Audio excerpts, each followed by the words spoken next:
Práve sa pozeráte na dve veľmi dôležité novinky z dielne užitkovej divízie Ford Pro.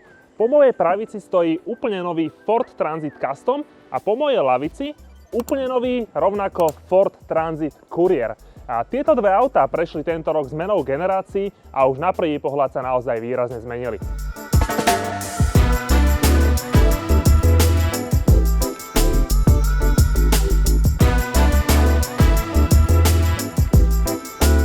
Začneme teda od toho väčšieho, od Customa. Nová generácia v prípade modelu Custom neznamená len výmenu dizajnu. Model Custom tu s nami je od roku 2012 a toto je jeho druhá generácia. Prvá generácia teda vydržala v predaji viac ako 10 rokov a predalo sa jej úctyhodné množstvo. V Európe sa mnohokrát stala jednotkou v predaji a aktuálne slúži tisíckam firiem uspokojovať ich potreby. Druhá generácia musí teda logicky prekonať výsledky tej prvej. Dizajn si už musíte zhodnotiť vy sami. Ford chcel experimentovať a tak aj dizajn je skôr evolúciou toho, čo sme predtým poznali. Celé auto však pôsobí o mnoho kompaktnejšie ako predtým. Z toho praktického hľadiska sa zmenili veľmi dôležité parametre. Auto je ponovom nižšie, čo bolo docielené aj zmenou platformy podvozku. Ponovom tu máme novú nápravu polotuhej konštrukcie s vynutými pružinami. To docielilo zníženie svetlej výšky vozidla a takisto zníženie celkovej výšky vozidla. Vďaka tomu je aj nastupovanie do vozidla o mnoho jednoduchšie ako predtým, zároveň výška vozidla je po 2 metre a tak sa zmestí do väčšiny podzemných garáží. Autu narástol rázvor náprav v prípade prevedenia L1 o 17 cm a v prípade takejto L2 až o 20 cm oproti predchodcovi. Vďaka tomu je kabína o mnoho vzdušnejšia a ložný priestor praktickejšie usporiadaný. Ten inak na dĺžku tiež podrástol a to o 5 až 7 cm pri krátkej a dlhej verzii.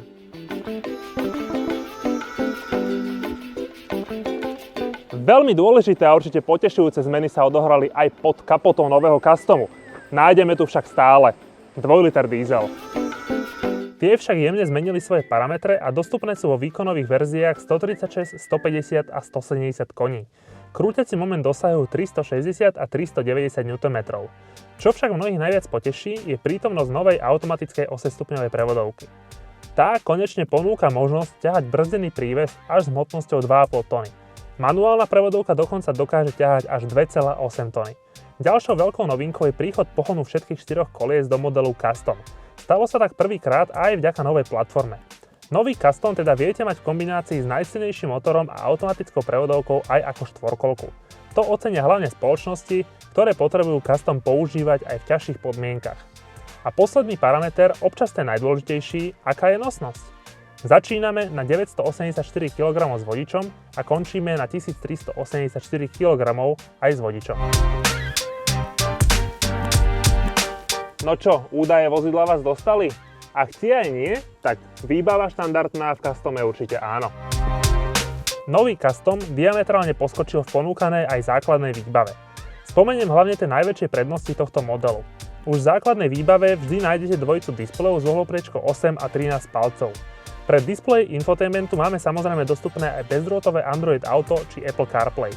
Bez príplatku tu máme aj bezkľúčové štartovanie, predné zadné senzory či aj parkovaciu kameru. Samozrejmosťou je už automatická klimatizácia, tempomat, vyhrievané čelné sklo, dažďový a svetelný senzor či elektronická ručná brzda. Ak vám však toto nestačí, viete si priplatiť premakané full LED svetlá, navigáciu, hromadu asistenčných systémov či veľké množstvo príslušenstva ložného priestoru. Aj dodávka tak vie vyzerať naozaj k svetu. Custom je aktuálne dostupný v 3 prevedeniach. Ako 3-miestna dodávka van, 5 alebo 6-miestna dodávka DCI van alebo 9-miestny mikrobus s označením kombi. Osobné prevedenie Tourneo Custom si necháme na iné video. Aj túto dodávku nájdete u nás k videniu, keby ste sa chceli o jej prednostiach presvedčiť sami. Ford Transit Custom je dostupný skladom alebo k objednaniu do výroby. A poďme sa teraz pozrieť na tohto krpca. Teda, nie až tak úplného malého krpca už. Nový Transit Courier totižto výrazne podrástol a už to nie je žiadny junior.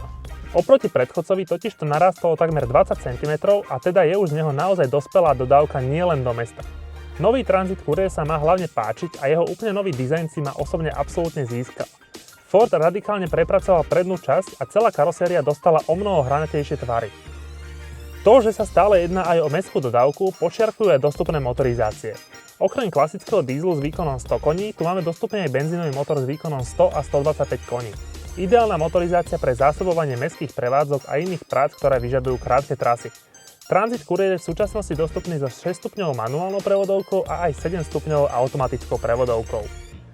Mnohých určite poteší, že Courier má ponovo maximálnu nosnosť až 854 kg. To je o 263 kg viac ako predchodca. Na ťažnom zariadení potom uvezie 1100 kg. Na malú dodávku naozaj šikovné. Transit Courier je dostupný len v jedinej veľkosti a vždy len ako dvojmiestny. Už dnes je však dostupná aj osobná verzia Tourneo Courier, ktorá je štandardne 5-miestna a určená skôr ako menšie rodinné auto.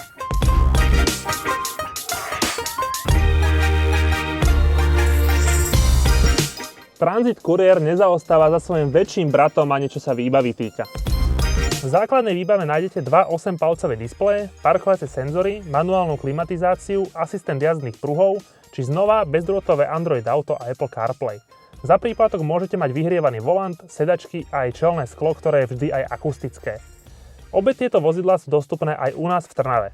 Okrem toho nájdete u nás aj všetky aktuálne ponúkané užitkové modely, takže máte s čím porovnávať a určite si vyberiete. Vždy aktuálne ceníky nájdete na stránke ford.sk. Obráťte sa na nás a spoločne nájdeme to pravé riešenie pre vaše podnikanie. Zároveň vám ako firme vieme poskytnúť zvýhodnené podmienky pri nákupe vozidiel a to už od jedného kusu. A preto verím, že sa vám novinky značky Ford páčia a teším sa na naše osobné stretnutie. Ďakujeme vám za sledovanie tohto videa. Ak sa vám tieto dve novinky a aj naše video páčilo, budeme radi, ak nám dáte like, odber a zakliknete aj zvonček, aby vám neušli už žiadne novinky na našom kanáli. Tešíme sa na vás na budúce pri ďalšej novinke.